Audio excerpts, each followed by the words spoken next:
میں یہاں پر عرض کرنا چاہتا ہوں کہ کل پہلا روزہ ہے انشاءاللہ پاکستان میں. اب سب کو مبارک ہو.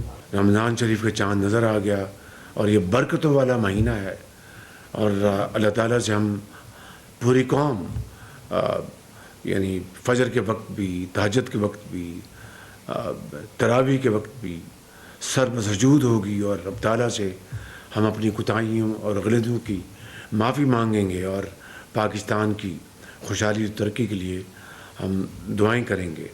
تو اس رمضان شریف میں جو پیکج جو وفاقی حکومت نے دیا ہے وہ 7 ارب روپے نہیں بلکہ 12 ارب روپے ہے اور 12 ارب روپے کی تفصیل جو ہے وہ سامنے آ چکی ہے.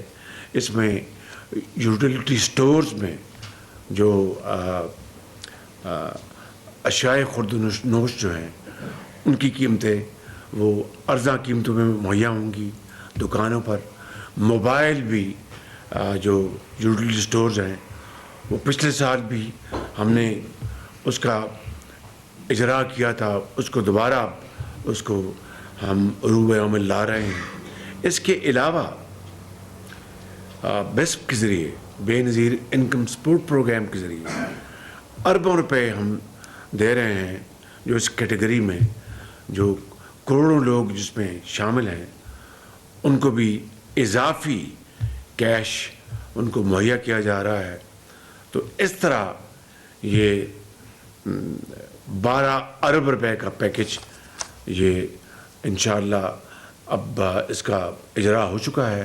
اب ہماری ذمہ داری ہے کہ جہاں جہاں یہ یوٹیلیٹی سٹورز ہیں وہاں پر ان کی پوری طرح مانیٹرنگ کی جائے اور انشور کیا جائے کہ عام آدمی کو جو اس کا حقدار ہے ان کو انہی قیمتوں پر وہ اشیاء مہیا ہیں جن کا ان سے وعدہ کیا گیا ہے اور ان کی جو اویلیبلٹی ہے اس میں کوئی کمی نہ ہو. آج میں اس میٹنگ کو صرف چند جو پوائنٹس کے اوپر میں اس کو میں کروں گا. سب سے بڑا چیلنج جو ہے اس قوم کو وہ ہے مہنگائی، کہ اس میں ہم کس طرح کمی لا سکتے ہیں اور اس کی کئی وجوہات ہیں. لیکن حکومت وقت کا ہم وفاق مل کر صوبوں کے ساتھ، صوبائی حکومتوں کے ساتھ، پنجاب، سندھ، بلوچستان، کے پی، گلگت بلتستان، آزاد کشمیر کہ ہم اور خاص طور پر اس شہر رمضان میں ہم اشیاء کی قیمتوں کو کس طرح مینیج کریں اور کنٹرول کریں. یہ ہمارا سب سے بڑا امتحان اور پہلا ٹیسٹ ہے، یہ پہلا امتحان ہے. اس کے لیے میں آپ سب سے گزارش کروں گا کہ اس میں آپ پوری طرح آپ شامل ہو جائیں اور انشور کریں کہ اپنا وفاق کے جو ٹیریٹری ادارے ہیں وہاں پر تو کلیتاً خالصتاً ہماری ذمہ داری ہے اور وہاں میں بالکل واضح کہنا چاہتا ہوں کہ I will not tolerate any kind of disturbance کہ پرائسز میں کوئی وہاں پر خرابی ہو، کوئی وہاں پر کوئی اویلیبلٹی کا پرابلم ہو. That I will not tolerate at all. اس کے لیے باقاعدہ مانیٹرنگ کا نظام ہے اور صوبے کے ساتھ مل کر جو کچھ انٹیریئر منسٹر یہاں پر تشریف فرما ہے، جو کچھ صوبوں کے ساتھ مل کر ہم ان کے ساتھ کر سکتے ہیں، جو بھی ہماری جو کیپیسٹی ان کو مہیا کر سکتے ہیں ہم دیں تاکہ یہ مل کر ہم انشاءاللہ یہ اشیاء کی قیمتوں کو کنٹرول کر سکیں. اور مہنگائی کے حوالے سے ہمیں پوری کوشش کریں کہ کس طرح غریب آدمی کو ریلیف دلوایا جا سکے. اب دیکھیے کہ میں ریپیٹیشن کے بغیر میں کچھ باتیں عرض کرنا چاہتا ہوں کیونکہ بہت تکلیف دہ ہے کہ ایک طرف جو عام آدمی مہنگائی کے ہاتھوں پس گیا ہے، غریب آدمی غربت کے ہاتھوں مارا گیا ہے، اور دوسری طرف ایک مٹھی بھر اشرافیہ نہ صرف وہ 80 سے زیادہ بلکہ 90% وسائل کے اوپر وہ اس کی قبضہ ہو اور ساتھ پھر جو اس کا ایک فرض ہے وہ ادا نہ کرے. تو ایک اسلامی جمہوریہ پاکستان کی جو اسپرٹ ہے اس کے سریم اس کے خلاف ہے اس کے. لہذا آج اگر 500 ارب روپے بجلی کے مد میں یا 400 ارب روپے چوری ہوتے ہیں سالانہ, اس میں غریب آدمی کا کیا قصور ہے؟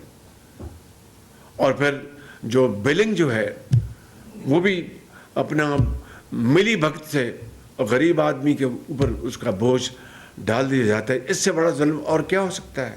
اسی طریقے سے آپ دیکھیں کہ جو سبسڈیز دی جا رہی ہیں, ایلیٹ سبسڈی, اشرافیہ کو جو سبسڈی دی جا رہی ہے اس کا کیا اس کا جواز ہے؟ کوئی اس کا جواز ہے کہ غریب آدمی تو مہنگائی میں پھنس جائے اور ایلیٹ جو کلاس کو سبسڈی ملے؟ یہ میں سمجھتا ہوں کہ اتنا بڑا تفاوت ہے, اتنی بڑی کانٹرڈکشن ہے کہ جتنی جلدی اس کو ہم ختم کریں گے اتنا بھلا اس قوم کا ہوگا. تیسری بات آپ دیکھیں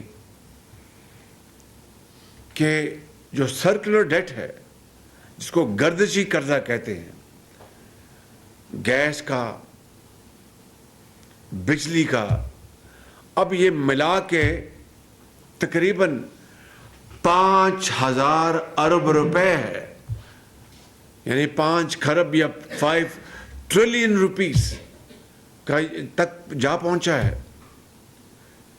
اور اس کے کئی اس کے فیکٹرز ہیں, میں تفصیل میں نہیں جانا چاہتا, صرف ایک بات کروں اور بات آپ کو قریب سے سمجھ آ جائے گی کہ سرکاری ڈومین میں یعنی سرکاری محکمے میں یہ جو جینکوز ہے, جینکوز جو کوئی سرکار خالصاً سرکار چلاتی ہے, وہاں پر جنکس ہیں, جنک پلانٹس جو کہ ڈیزل گزلنگ پلانٹس ہیں, اور اس کی جو بجلی وہ بنتی ہے کچھ شاید 60 روپے یا 70 روپے پر یونٹ اس کی لاگت ہے اس کی. اس کو اگر بند کر دیں اس جنک کو, جو جنکو کے نام پر جنک ہے, تو آپ کو ایک حد تک آپ وہاں پر اپنے لاسز جو ہیں, نقصانات آپ کم کر لیں گے. مگر بات ہوتی ہے, عمل نہیں ہوتا. کیوں؟